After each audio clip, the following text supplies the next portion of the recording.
అనిల్ రావిపూడి గారి ట్విట్టర్ అకౌంట్లో ఒక చిన్న గ్లిమ్స్ అనేది వచ్చింది. సంక్రాంతికి ఆయన తీయబోయే సినిమాకి సంబంధించినటువంటి మన శివశంకర వరప్రసాద్ గారు సంక్రాంతికి వస్తున్నారు అనే ఒక ట్యాగ్ లైన్తో ఒక సినిమాని తీస్తున్నారు. దాంట్లో ప్రధాన పాత్రల్లో చిరంజీవి గారు, అలాగే వెంకటేష్ గారు, అలాగే నయనతార గారు వీళ్ళందరూ నటించడం జరుగుతుంది. ఈ సినిమా మన సంక్రాంతికి వస్తుంది. సో మరి సంక్రాంతి అంటే ఇంకెక్కువ రోజులు లేదు కాబట్టి ఆల్రెడీ డిసెంబర్ స్టార్ట్ అయిపోయింది. ఇంకొక నెల మాత్రమే ఉంది. ఆ ప్రమోషన్స్ కూడా చాలా గట్టిగా చేసుకోవాలి. ఆల్రెడీ డిసెంబర్ సినిమాల జోరు ఎలా ఉందో మనందరికీ తెలుసు. నెక్స్ట్ సంక్రాంతి సినిమాలకు కూడా ఇప్పుడు సంక్రాంతికి రాజాసాబ్ ఉంది, ప్రమోషన్స్లో అది కూడా ముందుంది. ఈ సినిమా నుంచి కూడా మొన్న మీసాల పిల్ల సాంగ్ రిలీజ్ చేశారు, చాలామంది చూశారు అది. అండ్ ఆ తర్వాత భర్త మహాశయులకు విజ్ఞప్తి అని రవితేజ గారి సినిమా ఉంది.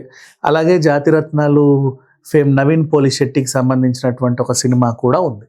సో ఎటు తిరిగి తీసుకున్న మంచి మంచి సినిమాలు. అండ్ తమిళ్ నుంచి కూడా పరాశక్తి, అలాగే విజయ్ నటించినటువంటి సినిమా జననాయకన్, ఇన్ని ఉన్నాయి. పోటీ ఎక్కువగా ఉంది, థియేటర్స్ ఫైట్ కూడా చాలా అలాగే ఉంటుంది. ఎవరి ప్రమోషన్స్ వాళ్ళు చేసుకుంటుంటుంటే అనిల్ రావిపూడి గారు ఒక సాంగ్ రిలీజ్ చేశారు. నిజంగా దాని ప్రోమో అందరికీ నచ్చింది. అంటే ఓవైపు చిరంజీవి గారు, ఇంకోవైపు వెంకటేష్ గారు ఇప్పుడే సెట్లో జాయిన్ అయ్యి షూట్ బిగిన్స్ అని చెప్పేసి చిన్నగా పెట్టారనమాట. ఈ సాంగ్ని నాకు తెలిసే సెకండ్ వీక్లో ఏమైనా రిలీజ్ చేసే అవకాశం ఉంటే ఉండొచ్చు, డిసెంబర్లోనే. నెక్స్ట్ ఒక వీక్ ఆర్ 10 days వరకు ఆగితే సాంగ్ రావచ్చు. ఈ సాంగ్ రిలీజ్ అయిన గ్లిమ్స్కే ఇంత రెస్పాన్స్ వచ్చిందంటే సాంగ్ రిలీజ్ అయితే ఇంకెంత బాగుంటుందో. అనిల్ రావిపూడి గారి సినిమాలు అంటే బ్లైండ్గా చెప్పేయచ్చు ఖచ్చితంగా హిట్ అవుతుంది అని, ఫ్యామిలీ ఆడియన్స్కి బాగా నచ్చుతుంది అని. హీరోలు ఎవరు, హీరోయిన్స్ ఎవరు, నటీనటులు ఎవరు ఏం పట్టించుకోరు. అనిల్ రావిపూడి గారి సినిమా అంటే అనిల్ రావిపూడి గారి సినిమా అంతే, అదే ఒక బ్రాండ్ అనమాట.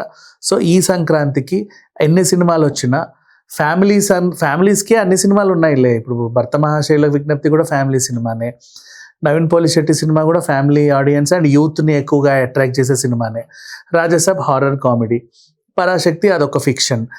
సో ఈ రకంగా చూసుకుంటే మన శివశంకర వరప్రసాద్ గారి సినిమా, ఇంకా వెంకటేష్ గారు ఉన్నారు కాబట్టి ఖచ్చితంగా ఫ్యామిలీ ఆడియన్స్ వచ్చే అవకాశం ఉంటుంది. అండ్ వెంకటేష్ నయనతార కాంబోలో ఎన్ని హిట్స్ ఉన్నాయో మనం ఆల్రెడీ చూసాం. కాకపోతే ఇక్కడ వాళ్ళిద్దరు జంటగా కాకుండా మరి ఇంకెలా నటిస్తున్నారో మాత్రం తెలియదు. మొత్తంగా ఈ సినిమా వస్తే తప్ప కథ గురించి మనం ఒక అంచనాకి రాలేము. బట్ చిన్న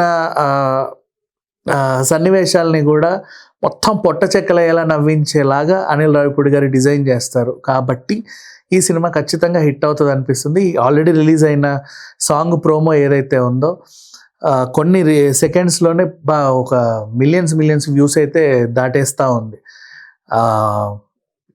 వెంకటేష్ గారు అండ్ చిరంజీవి గారి కాంబినేషన్ అంటే అది చాలా రేర్ కాంబినేషన్. ఇందులో ఇంకా నయనతార కూడా జాయిన్ అవుతుందో లేదో తెలియదు. బట్ ఒకవేళ ఆవిడ కూడా ఉండుంటే కనుక ఈ సాంగ్ మాత్రం peaks. Thank you so much.